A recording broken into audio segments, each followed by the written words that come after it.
Hiding in plain sight is easy until you start sweating out your own lies. For a decade, I played the invisible, reliable beta. But one dropped pill, one locked boardroom door, and my ruthless billionaire alpha boss inhaled the sweet, devastating truth I had buried. Here is my confession. 10 years. That is exactly how long I managed to fool the most cutthroat corporate predators in Manhattan. My name is Oliver Hayes, and on every official government tax form medical registry and corporate HR file at Kensington Global, my secondary gender was listed as a beta. Society tells you that omegas belong in creative fields in the home or safely tucked away behind protective alpha mates. They tell you we are too emotionally volatile for high-stakes finance, that our biology is a liability when the pressure mounts. I refuse to accept that narrative. I had a mind for numbers, a photographic memory for financial modeling, and a burning ambition that rivaled any alpha on Wall Street. To survive in this world, I had to erase my biology. It started when I was 22, fresh out of business school, and facing a wall of rejections the moment my omega status was revealed on my medical clearances. Desperate, I sought out Dr. Harrison Arris, a private, off-the-books physician operating out of a discreet clinic in the Upper East Side. For an exorbitant fee, nearly my entire life, savings at the time, Dr. Arris hacked my medical records and started me on a highly illegal experimental suppressant called Aegis 7. Aegis 7 wasn't like the standard government-issued suppressants that simply managed your heat. This drug practically rewired your endocrine system. It killed my natural scent, a sickeningly sweet blend of ripe figs and golden amber, and replaced it with the sterile, scentless void of a beta. It halted my heat cycles entirely. It was a miracle drug, but it came with a heavy-cost chronic bone aches, a dulled sense of taste, and the constant paralyzing fear of being discovered. Fraud of this magnitude carried a mandatory prison sentence. But for 10 years it worked. I climbed the corporate ladder, earning my place as the Senior Director of Acquisitions at Kensington Global. I was respected. I was invisible. I was safe. That was until Damian Reed took over as CEO. Damian was not just an alpha. He was an apex predator, bred for corporate warfare. When his father stepped down, Damian swept into Kensington Global like a localized hurricane. He was 32, a billionaire in his own right from tech ventures he'd built and sold before taking the family throne. Physically, he was imposing, broad-shouldered, sharp-jawed, with eyes the color of winter frost that seemed to strip away your defenses the moment he looked at you. But his scent was what terrified me most. It was a rich, suffocating wave of dark espresso and crushed cedarwood. Even through the dulling effects of my Aegis 7, my suppressed biology recognized his dominance. Every time he walked into a room, my hidden omega instincts screamed at me to bare my neck. I fought it with every ounce of willpower I possessed. I kept my head down, delivered flawless financial reports, and remained the perfect emotionless beta. I thought I had him fooled. Samuel Higgins, my closest friend in the office, and a genuine beta often joked that Damian respected me because I was the only person in the building who didn't flinch when he barked orders. "You're like a machine, Oliver," Sam told me one afternoon in the break room, watching as Damian brutally fired a VP of marketing through the glass walls of the executive suite. "I swear you don't even sweat when he's around." "Fear is inefficient, Sam," I had replied, taking a sip of my lukewarm coffee. In truth, my heart was hammering so hard against my ribs I thought it might bruise. The real nightmare began on a Tuesday in late October. I was wrapping up a valuation model for a hostile takeover of Bancroft Industries when my burner phone buzzed. It was an encrypted text from a number I only saw once every 6 months. Clinic compromised. DEA raid. Destroy all evidence. Do not contact again. The blood drained from my face. Dr. Orris. The clinic. It was gone. I rushed to my apartment that night and emptied my medicine cabinet, counting the remaining Aegis 7 capsules with trembling fingers. 14 pills. At my prescribed dosage of 1 pill a day, I had exactly 2 weeks before my biology violently rebounded. The sudden withdrawal from a decade of heavy suppression wouldn't just bring back my scent. It would trigger a medically induced superheat, one powerful enough to hospitalize me or out me to everyone in my vicinity. I spent 3 days scouring the dark web, reaching out to shady contacts and draining my bank accounts trying to find another supplier. Nothing. The DOIA raid had spooked the entire underground network. Aegis 7 was wiped off the market. Desperation breeds terrible decisions. To stretch my supply, I began cutting the capsules in half. I reasoned that a half dose might let a little scent slip through, maybe cause a slight fever, but it would keep the catastrophic heat at bay until I could find a solution. It was a calculated risk. I was a mathematician, after all. But biology, I was about to learn, does not care about math. The first symptom of my failing facade hit me during the second week of half-doses. We were in the final grueling stages of the Bancroft Industries merger. Sleep had become a luxury none of us could afford. It started with a subtle flush in my cheeks and an undeniable sensitivity in my skin. The heavy wool of my custom suits, which I usually wore like armor, suddenly felt like sandpaper against my nerve endings. Then came the temperature dysregulation. The Kensington Global offices were notoriously over-air-conditioned, kept at a brisk temperature that favored the hot-blooded alphas. Yet I found myself discreetly wiping sweat from the back of my neck during morning briefings. Damien noticed. Of course he did. An alpha of his caliber missed nothing. Hayes. Damien's deep rumbling voice cut through the silence of the conference room. It was 8 p.m. on a Thursday, and the rest of the team had gone home. We were alone, reviewing the final debt restructuring documents. I looked up from my laptop, fighting the sudden, dizzying wave of vertigo that accompanied his voice. "Yes, Mr. Reed." Damien leaned back in his leather chair, his piercing, frosty eyes narrowing as they locked onto me. He didn't look at the spreadsheet projected on the screen. He was looking at my throat. "Are you ill?" he asked, his tone clipped, but carrying an undercurrent of something I couldn't decipher. "You've been unfocused all afternoon, and your skin is flushed." "I'm perfectly fine, sir." I lied smoothly, forcing my heart rate to remain steady. "Just a minor caffeine crash. I'll get some fresh air once we finalize the Bancroft liabilities." Damien didn't break eye contact. He leaned forward, resting his elbows on the mahogany table, and inhaled slowly. The sound was deliberate, predatory. My breath hitched. "Did you take a meeting with someone from the creative department today?" Damien asked softly. "No, sir. I've been at my desk." "Strange," Damien murmured, standing up. He began to slowly pace around the perimeter of the large table, his heavy footsteps muffled by the plush carpet. "Because I keep catching the faintest trace of something sweet in this room, like figs and amber."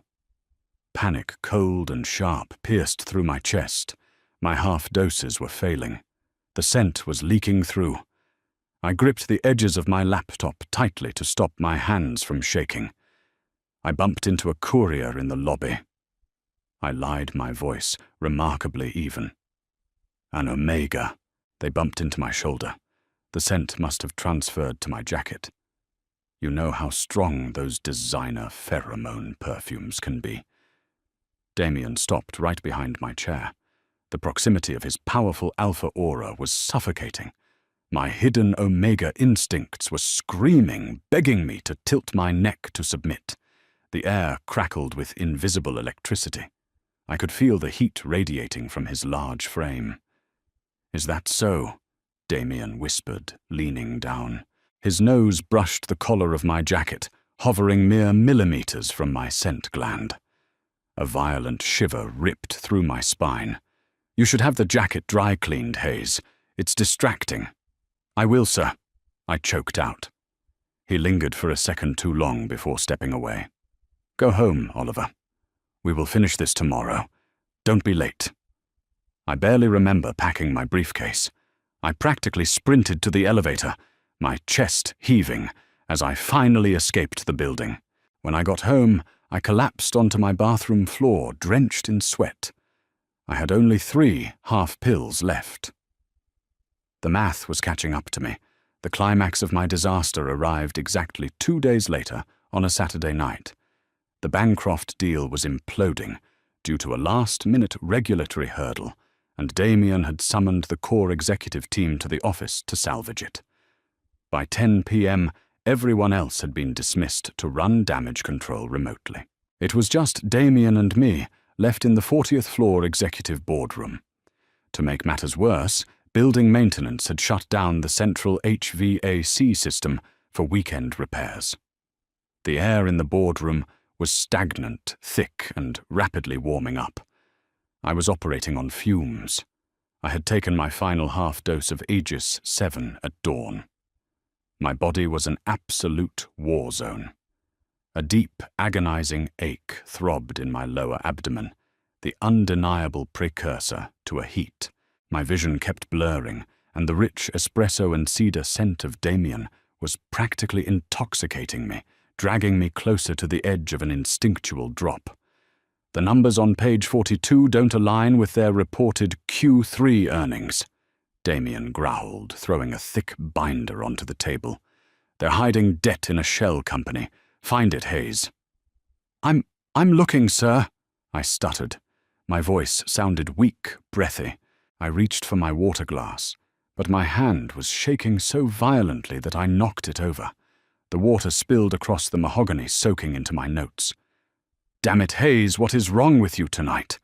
Damien snapped, striding over to my side of the table. As he approached, my body finally hit its breaking point. The last molecular traces of the suppressant washed out of my bloodstream. It was as if a dam had burst inside me. A sudden, agonizing spike of fever hit me so hard my knees buckled.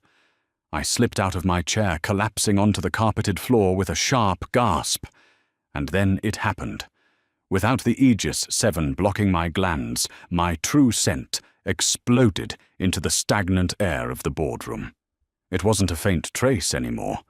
It was a suffocating, intoxicatingly sweet tidal wave of ripe figs, warm amber, and the undeniable pheromone-heavy musk of an Omega entering a distress heat. Damien froze. I curled into a ball on the floor, clutching my stomach, tears of pure agony and terror streaming down my face. I squeezed my eyes shut, waiting for the disgust, for the inevitable firing, for the police to be called for my corporate fraud. Instead, I heard the heavy thud of Damien's knees hitting the floor beside me. "Oliver." Damien's voice was completely unrecognizable. The cold, ruthless CEO was gone. In his place was a raw, guttural rumble that vibrated straight through my chest. I forced my eyes open. Damien was staring at me, his chest heaving, his pupils dilated so wide, his eyes looked almost entirely black. The alpha in him had completely taken over, slammed by the sudden, overwhelming realization of what I was. He slowly reached out his large, calloused hand, trembling as his fingers brushed the damp hair away from my sweat-slicked forehead. "You're an Omega." He breathed the words, heavy with disbelief, possessiveness, and 10 years of sudden, terrifying clarity. "My God, you're an Omega. Panic, absolute and primal, overrode the agonizing fever spiking in my blood. I tried to scramble backward, my polished Oxfords slipping uselessly against the thick wool carpet. Damien's large hands shot out, gripping my shoulders with a strength that was terrifyingly gentle. His irises, usually a cold, calculated frost, had completely dilated into pools of pitch black. "Don't move," Damien ordered. It wasn't the voice he used to command shareholders. It was a dark, vibrating frequency that struck a resonant chord deep within my newly awakened Omega biology. My muscles instantly locked into place, betraying a decade of disciplined defiance. "I resign." I choked out tears of humiliation and physical pain blurring my vision. My chest heaved as another wave of unsuppressed heat rolled through my abdomen. "Mr. Reed, I am so sorry. I'll clear out my desk. You can call security. Just please let me leave before this gets worse." "Are you out of your mind?" Damien growled, shifting his weight to shield my shivering body. He inhaled deeply again, his jaw clenching, as the heavy, intoxicating aroma of ripe figs and amber flooded the poorly ventilated room.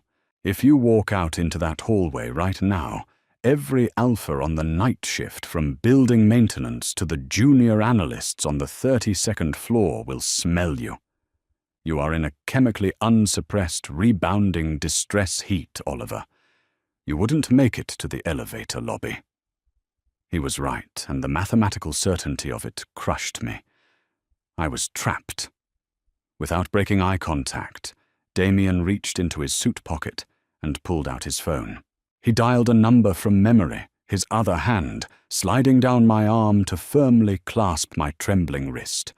The contact sent a jolt of electric heat straight to my core, slightly easing the agonizing cramps. His alpha aura, previously a source of suffocating intimidation, was suddenly blanketing me in a heavy protective warmth. "Nathaniel." Damien barked into the phone the moment it connected using the private line of Dr.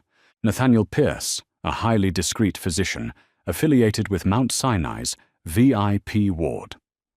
"Clear your schedule. I am bringing a patient to my Tribeca penthouse. Rebounding omega heat, complicated by long-term Aegis 7 withdrawal. Yes, the illegal one. Have the proper IV fluids and neutralizing suppressants waiting. And Nathaniel, if a word of this reaches the Securities and Exchange Commission, I will personally ruin you." He ended the call and tossed the phone onto the mahogany table. You're not calling the police," I whispered, my teeth chattering despite the burning fever. Corporate fraud at this level violated a dozen SEC regulations. Damien looked down at me, his expression an inscrutable mix of raw instinct and calculating rage. "You lied to my face for 10 years. You forged medical clearances, breached Kensington Global's security protocols, and put yourself in catastrophic biological danger to crunch numbers for my firm. We will deal with your monumental deception later. Right now, my only priority is keeping you alive." He stripped off his custom Tom Ford suit jacket. Before I could protest, he wrapped the heavy, dark fabric around my shoulders. The scent of dark espresso and crushed cedarwood engulfed me. It was a deliberate, possessive scent marking. My distressed biology immediately recognized the alpha claim, and a pathetic, grateful whimper escaped my lips. I hated myself for making the sound, but my body instantly relaxed, the agonizing cramps subsiding into a dull ache. Damien didn't hesitate. He swept me into his arms, lifting me from the floor as easily as if I weighed nothing. My head fell against his broad chest, my ear pressing right over his rapidly beating heart. "Close your eyes, Oliver," Damien murmured, his lips brushing against my temple as he carried me toward the private executive elevator. "I have you. Nobody is going to touch you." The ride down to the private underground parking garage was a blur of fevered dreams and the intoxicating safety of Damien's scent. He bypassed his usual driver, securing me in the passenger seat of his private Aston Martin, before tearing out into the slick, rain-soaked streets of Manhattan.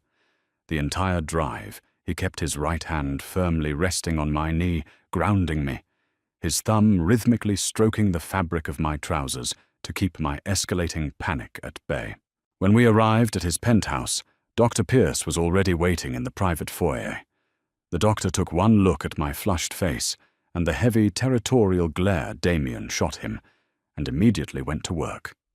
I was placed in Damien's massive, silk-sheeted bed. An IV was expertly inserted into the crook of my arm, pumping a specialized cocktail of fluids, legal synthetic suppressants, and fever reducers directly into my bloodstream. I fought the heavy pull of the sedatives for as long as I could, my terrified eyes tracking Damien as he paced at the foot of the bed, refusing to leave the room. "Sleep, Oliver," Damien finally commanded, softly stepping close to brush a damp curl from my forehead. "The numbers can wait." For the first time in 10 years, I stopped calculating the odds and let the darkness take me. Sunlight, harsh and unforgiving, was streaming through the floor-to-ceiling windows when I finally opened my eyes.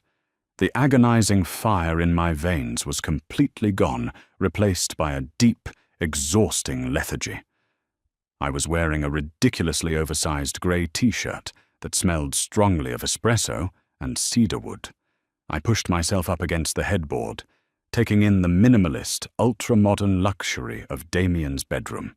The events of the boardroom came rushing back, hitting me with the force of a freight train. My secret was out. My career at Kensington Global was over. I would likely be facing federal charges by the end of the week. "Your fever broke at 4 a.m. I flinched. Damien was sitting in a leather armchair in the corner of the room, a glass of amber liquid resting on his knee, despite it being judging by the sun mid-morning. He looked exhausted. He was wearing the same dress shirt from the night before. The collar unbuttoned, his tie discarded. "Mr. Reed." I rasped, my throat painfully dry. "Drink this first," he interrupted, standing up to hand me a glass of iced water from the nightstand. I took it with trembling hands and drank greedily. Damien watched me in silence, his sharp, frosty eyes analyzing my every movement. "The Bancroft deal." I blurted out, my corporate instincts overriding my personal terror. "The shell company debt. If we don't flag it before the markets open on Monday." "The markets opened 3 hours ago," Damien said smoothly, sitting on the edge of the mattress. My breath hitched as his weight dipped the bed. "It's Monday afternoon, Oliver. You were unconscious for 36 hours. My heart plummeted into my stomach. "The merger is dead," Damien confirmed, taking a slow sip of his whiskey. "I pulled our offer at 8 a.m. But you shouldn't be worrying about Bancroft's financials, Oliver. You should be worrying about Arthur Pendleton." The name sent a spike of pure ice through my chest. Arthur Pendleton was the ruthless CFO of Bancroft Industries. "Pendleton, what does he have to do with this?" Damien set his glass down, his expression hardening into something truly terrifying. "Why do you think your underground clinic was raided by the DEA? Do you really believe the federal government suddenly developed a keen interest in Dr. Arris's boutique practice?"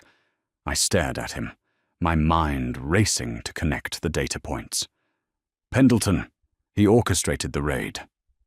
Bancroft Industries was desperate for our capital, but they knew we would eventually find their hidden debt."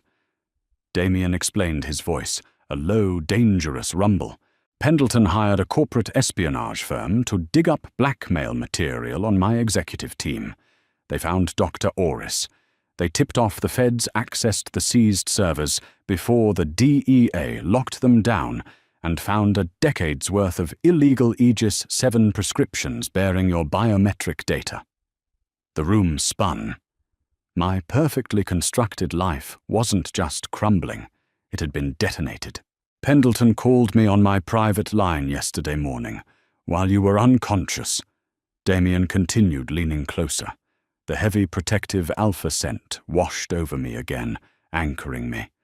He threatened to leak your medical files to the Wall Street Journal and hand the evidence over to the SEC unless I authorized the merger and ignored their fraudulent debt. Oh my God, I whispered, burying my face in my hands. 10 years of sacrifice, all destroyed by a hostile corporate takeover. Damien, I'm so sorry. I compromised the firm. I'll take full responsibility. I'll sign a confession. You can tell the board I acted entirely alone. Quiet. Damien snapped, grabbing my wrists and gently pulling my hands away from my face. He didn't let go. His thumbs traced the wildly beating pulse points on my wrists. Do you honestly think I would let a parasite like Arthur Pendleton dictate terms to me, or worse, let him use you as a bargaining chip? I blinked, confused by the fierce possessiveness radiating from him. What did you do? A dark, lethal smirk touched the corner of Damien's mouth. I called my legal team at Sullivan & Cromwell. Then I called the SEC myself. I forwarded them the undeniable proof of Bancroft's hidden shell companies, along with the evidence of Pendleton's corporate espionage and extortion attempt. The FBI raided Bancroft's headquarters 2 hours ago. Pendleton was escorted out of the building in handcuffs. But my files... I breathed, terrified. The blackmail? Erased, Damien stated simply. My cybersecurity team systematically destroyed every digital copy Pendleton had, and I purchased the physical servers from the corrupt DEA agent handling the heirs case before the evidence could be logged. It cost me $5 million in untraceable crypto, a minor operational expense. I was stunned into absolute silence. The ruthless, calculating CEO of Kensington Global had just committed a massive felony, bribed federal agents, and destroyed a rival corporation, all to protect my secret. Why? I finally asked, my voice breaking. I committed fraud.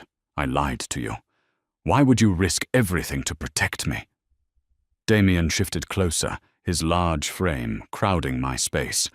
He reached up his fingers, gently tracing the sensitive skin of my neck, hovering dangerously close to my scent gland.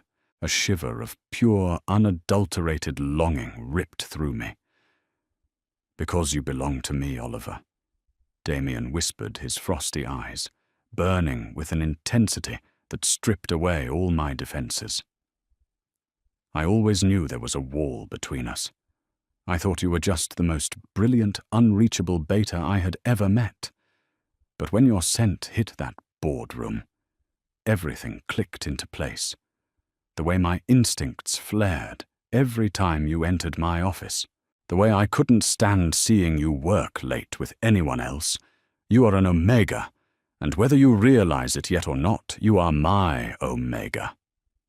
I'm a senior director of acquisitions, I argued weakly, though I instinctively tilted my neck, granting him access. You can be both, Damien murmured, his lips finally pressing against the frantically beating pulse point on my throat, sealing his claim. The corporate world told you that you had to choose between your brilliant mind and your biology. They were wrong. You will return to Kensington Global when you are ready. You will run my acquisitions department. But you will never hide your scent from me again. He pulled back just enough to look into my eyes, the cold CEO replaced entirely by a devoted, deeply possessive mate. 10 years of lies end today, Oliver, he said softly. Are we clear? I looked at the man who had just burned down a rival empire to keep me safe. I felt the heat of his hands, the intoxicating safety of his scent, and the undeniable truth of my own biology finally clicking into harmony. Yes, Mr. Reed, I whispered, pulling his lips down to mine. Crystal clear. Did you expect Damien to completely destroy a rival company just to protect his Omega's secret talk about ultimate alpha energy. If Oliver's incredible journey from an invisible corporate beta to a fiercely protected billionaire's mate kept you on the edge of your seat, make sure you hit that like button, share this video with your friends who love high-stakes Omegaverse drama, and don't forget to subscribe so you never miss our next thrilling story. Drop a comment below. What was your favorite plot twist? See you next time.